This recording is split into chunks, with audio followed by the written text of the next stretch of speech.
New Zealand Narwana के सभी दर्शकों को हमारा नमस्कार। और पिछले 4 दिन से आपको लगातार खबरें दिखाई जा रही हैं, जहां बडनपुर गांव में एक किसान का आत्महत्या का मामला है और उसके बाद नरवाना के पास जो बद्दोवाल टोल प्लाजा है वहां पर किसानों का धरना शुरू हो गया है। सबका अंतिम संस्कार अब तक नहीं हो पाया है और इससे पहले जो पक्ष वहां धरना दे रहा है, प्रशासन के साथ उनकी बैठक हुई है, मुलाकात हुई है।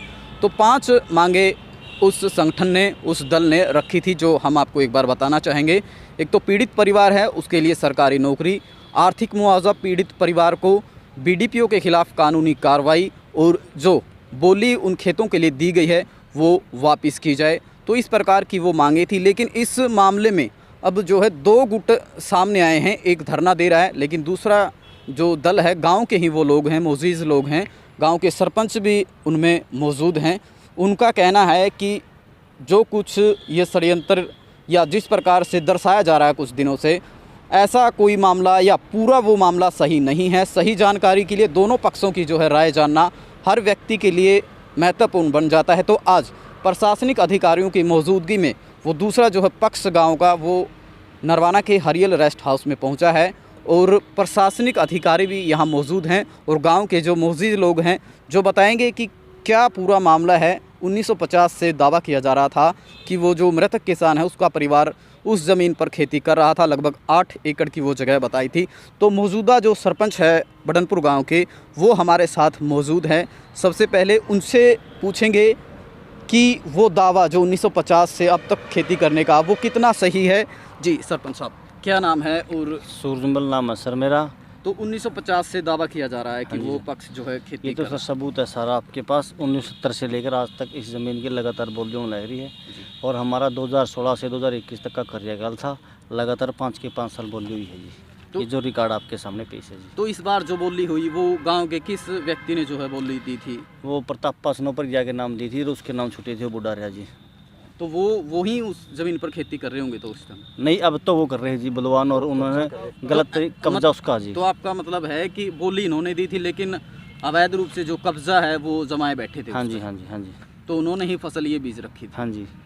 तो अब उस पक्ष की जो 5 मांगे हैं, आपको पता है वो कौन सी 5 मांगे हैं? उनसे आप कितना संतुष्ट हैं? उनकी जो मांगे हैं रखी हैं, और जो दूसरा पक्ष है किस प्रकार का माहौल गांव में चाहता है और क्या मांग है? थोड़े से शब्दों में आप हमें देखिए सर, हम तो चाहते हैं गांव में शांतिपूर्ण माहौल रहना चाहिए और पंचायत की ज़मीन है जी, पंचायत के पास रहना चाहिए। बाकी जो सहायता सरकार दे सकती है तो मिल जाए, उसका गांव ने कोई एतराज़ नहीं जी। जो दूसरा पक्ष है? हाँ जी, लेकिन पंचायत की ज़मीन पंचायत का पक्ष में रहनी चाहिए। क्यों जी? तो आपका कहने का और जो सरकार की तरफ से कोई सहायता मिला है तो उनकी मिल जाए, गांव में कोई एतराज़ नहीं जी किसी प्रकार का भी। तो आपका कहना है लेकिन कि जो एक बुजुर्ग हमारा मरे है उसके लिए हम सभी अफसोस प्रकट करते हैं, उसका हम सभी गाँव वासियों को दुख है।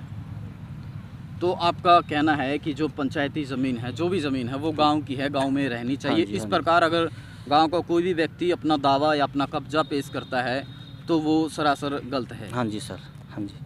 तो कितनी जैसे एकड़ ज़मीन हम कह सकते हैं बडनपुर गांव की पंचायती होगी?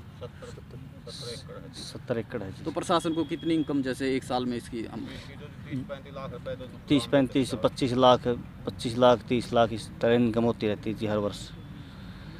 तो गांव के जो मौजूदा सरपंच है उनका कहना है कि 35 से 40 या 30 से 35 तक की इनकम जो है सरकार को, बीडीपीओ विभाग को होती है, और इस दौरान इस प्रकार का कब्जा जो है नाजायज़ है, चाहे उनमें ये भी शामिल है या कोई भी शामिल है गांव का व्यक्ति, वो कतई बर्दाश्त नहीं होगा। और इस प्रकार अगर आत्महत्या जैसे कर ली गई, 2 किसानों ने वहाँ जहरीला पदार्थ निगल लिया था, तो क्या मकसद आप समझते हैं उन किसानों ने ये कदम उठाया? देखिए सर, जो ये कदम उठाया उन्होंने गलत उठाया। बैठ के भाईचारा ने, परिवार ने, टाबर ने, कुनबा ने और प्रशासन से मिलकर भी उसका कुछ न कुछ हल निकल सकता था जी। तो बीडीपीओ पे जैसे आरोप लगाए हैं, वे उनके पास कार्रवाई का कोई कागज़ नहीं था और अब तक भी प्रशासन ने लगता है किसी को दिखाया नहीं।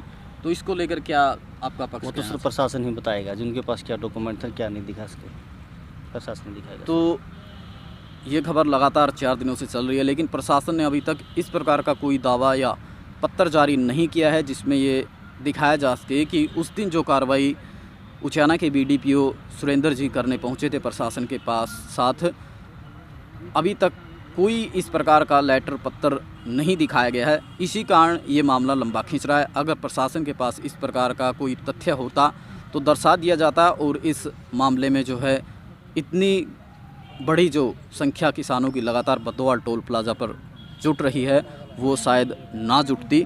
तो गांव के और भी लोग हमारे साथ मौजूद हैं। तो इससे पहले इस ज़मीन को लेकर कोई विवाद गांव में? सबसे पहले तो जो मृत इंद्र सिंह जी हैं हमारे बीच से चले गए, उसके प्रति हमारी संवेदनाएं हैं। और रही बात ज़मीन की, इससे पहले कोई किसी का कब्ज़ा नहीं था इस प्लाट पर। इससे पहले बोतली होती आ रही है। इससे पहले ये मेरे ताऊ का लड़का है, इसे थी पिछले साल इसने ये बोरिया था 5.5 लाख रुपया में।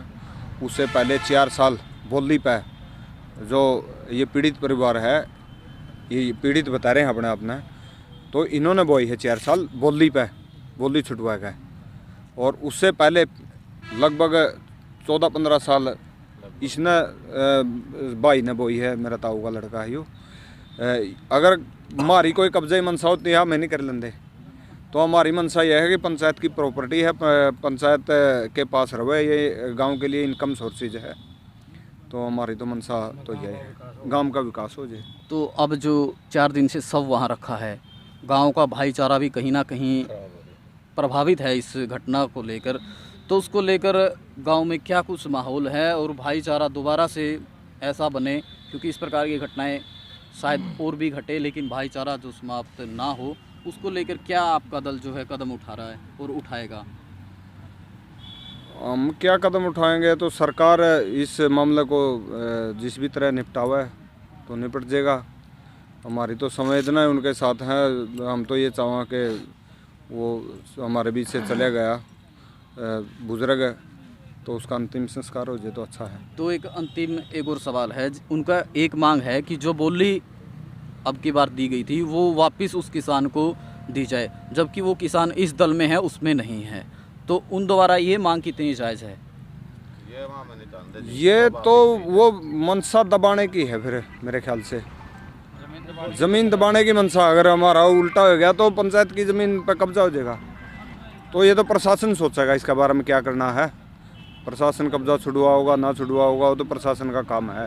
हम इसके बारे में क्या कह सकते हैं? नहीं, जो किसान ने अभी बोली दी थी, हाँ, तो वो तो इसमें राजी नहीं है भाई मैं अपनी बोली वापस लूँगा। नहीं। अब उसने तो नहीं वापस नहीं, वो तो ये चाह रहा है भाई मना जमीन पाजे बोलना, गरीब आदमी है, अपना खेती करा है, अपना बच्चे पढ़ेगा, वो तो ये चाह रहा था। उसने तो सिक्योरिटी दे रखी है 10,000 रुपये। अब पैसे जमा करवाने की कह रहा था, जो खेत शौप धंधे होती वो खेती करता गदगद है, पैदावार थांदा, अपना बच्चे पढ़ता, सारा परिवार ने काम मिलता, ये चीज़ थी। वो तो इस मनसा से उसने बोली दी थी। और इसमें ये कोई चक्कर नहीं है, पहली भी दिया कर दे। अब पहली 1974 तक, पहली भी 1974 में भी मतलब किसी ने कब्जा करने की सोची थी, तो 1974 में भी हमारा गांव का नंबरदार था लक्की, उसने दी हुई है बोली सबसे पहले। तो जो दूसरा पक्ष यहाँ पहुँचा है उनको सीधे तौर पर कहना है कि जो गांव की इसमें आगे आना पड़ेगा और जल्द से जल्द इस मामले को सुलझा दिया जाए। तो पहले पक्ष की बहुत सारी खबरें आपने देखी, लेकिन दूसरा पक्ष आज प्रशासन की मौजूदगी में शहर के हरियल रेस्ट हाउस में पहुंचा है। पूरी बातें आपको बताई गई। इन बातों को सुनकर देखकर आपका क्या कहना है वो प्रतिक्रिया में ज़रूर बताएं, क्योंकि पूरी जनता जब इस प्रकार के मामलों में संलिप्त हो जाती है तभी इस प्रकार के मामले जो है हल होते हैं, सामाजिक सौहार्द बना रहता है। तो इसके लिए न्यूजीलैंड नरवाना की ये खबर आपको हरियल रेस्ट हाउस से दिखाई जा रही थी। धन्यवाद।